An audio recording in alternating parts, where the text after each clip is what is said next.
Good morning all of you. I am Sadhana Kumari from Mahatma Gandhi Shikshan Sansthan Darbhanga. वर्ग तृतीय, विषय संस्कृत। बच्चों, आज मैं आपका चैप्टर 7 जिसका कि शीर्षक संबंध कारक है उसे लेकर उपस्थित हुई हूँ। 1 से 6 तक के सभी चैप्टर को पढ़ाने के बाद मैंने इसके अभ्यास कार्य को करवा दिया है। आइए आज देखते हैं कि आपका चैप्टर 7 संबंध कारक। बच्चों, आपका जो चैप्टर है वो कारक पर आधारित है, इसलिए मैंने आपको पहले कारक के विषय में जानकारी प्रदान कर दी थी। मैंने आपको कारक के विषय में बताने के बाद 8 कारकों को लिखकर इसके चिन्ह एवं विभक्ति को भी मैंने आपको बता दिया था। इस बार मैं बारी बारी से आपको कारक जो है उसके बारे में विस्तार से भी बता रही हूँ। तो आइए आज जो आपका चैप्टर है 7 जिसका कि शीर्षक है संबंध कारक।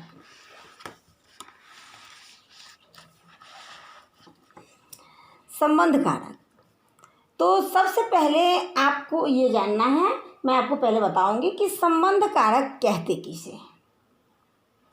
तो जो शब्द वाक्य में संज्ञा आदि शब्दों का संबंध वाक्य के अन्य शब्दों से प्रकट करते हैं उन्हें संबंध कारक कहते हैं।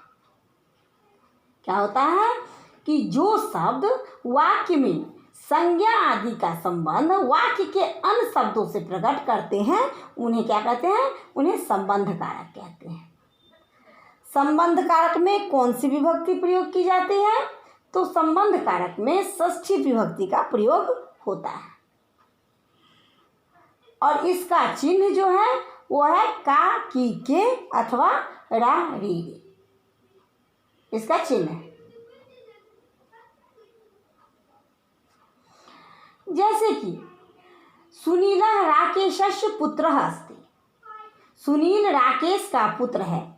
यहाँ पुत्र का संबंध राकेश से है, अतः राकेश शब्द में षष्ठी विभक्ति राकेशस्य का प्रयोग हुआ।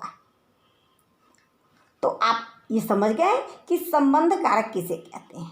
बच्चों, अब मैं इस पाठ को प्रारंभ करने से पहले इस पाठ में जो भी वाक्य दिए गए हैं उसके हिंदी अर्थ को समझाने से पहले मैं क्या करूँगी, तो मैं आपका जो पाठ का जो शब्दार्थ है इन शब्दार्थ का जो है संस्कृत शब्द का उच्चारण करके पढ़ाने के बाद इसके हिंदी अर्थ को मैं बताऊंगी।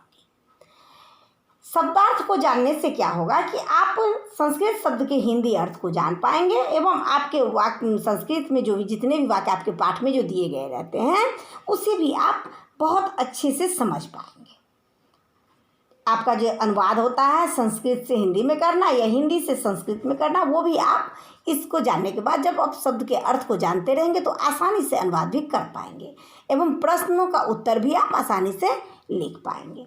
इसीलिए मैं पाठ को प्रारंभ करने से पहले शब्दार्थ के लिए प्रेरित करती हूँ कि आप पहले शब्दार्थ याद कीजिए, क्योंकि वर्ड मीनिंग यानी शब्दार्थ को याद कर लेने से आपका जो है सो शब्द के प्रति जो है नॉलेज जो है जो आपका अपनी भाषा में आप उसको हिंदी में समझ पाएंगे तो आप आसानी से उन कार्यों को कर सकेंगे। तो आइए सबसे पहले हम शब्दार्थ में प्रत्येक संस्कृत शब्द को पढ़ने के बाद उसके हिंदी अर्थ को बताती हूँ। तो पहला जो आपका इस संस्कृत का शब्द है वह है वृक्षानाम। वृक्षानाम का हिंदी अर्थ होता है वृक्षों का। उद्यानस्य, उद्यानस्य का हिंदी अर्थ होता है बाग की। विकसंति, विकसंति का हिंदी अर्थ होता है खिलते हैं। मालाकारः, मालाकारः का हिंदी अर्थ होता है माली। अवर्णनीया, अवर्णनीया का हिंदी अर्थ होता है वर्णन न हो सके। वृक्षोपकार, वृक्षोपकारम, वृक्षोपकारम का हिंदी अर्थ होता है पेड़ों के उपकार। प्रकृति प्रहारम, प्रकृति प्रहारम का हिंदी अर्थ होता है मौसम के प्रहार को। भोगयित्वा, भोगयित्वा का हिंदी अर्थ होता है भोग कर। यच्छन्ति, यच्छन्ति का हिंदी अर्थ होता है देते हैं। उर्वरकः, उर्वरकः का हिंदी अर्थ होता है खाद। निरोगाय, निरोगाय का हिंदी अर्थ होता है स्वास्थ्य के लिए। इस प्रकार से आप सभी बच्चे भी क्या करेंगे कि संस्कृत शब्द का उच्चारण करेंगे एवं इसके हिंदी अर्थ को भी पढ़कर इसे याद कर लेंगे। बच्चों, आपका जो चैप्टर 7 है, जिसका कि शीर्षक संबंध कारक है। संबंध कारक के विषय में मैंने आपको बता दिया कि संबंध कारक किसे कहते हैं, इसकी कौन सी विभक्ति है एवं इसके कौन से चिन्ह हैं। ये पहले भी मैं कारक में आपको बता चुकी हूँ। इसके बाद मैंने आपको इसके सभी संस्कृत शब्द का जो जितना भी शब्दार्थ में जितना संस्कृत शब्द का हिंदी अर्थ है वो भी पढ़कर मैंने आपको बता दिया है। आप सभी बच्चे भी ध्यान से इसे पढ़ेंगे और इस शब्दार्थ को याद अवश्य ही कर लेंगे।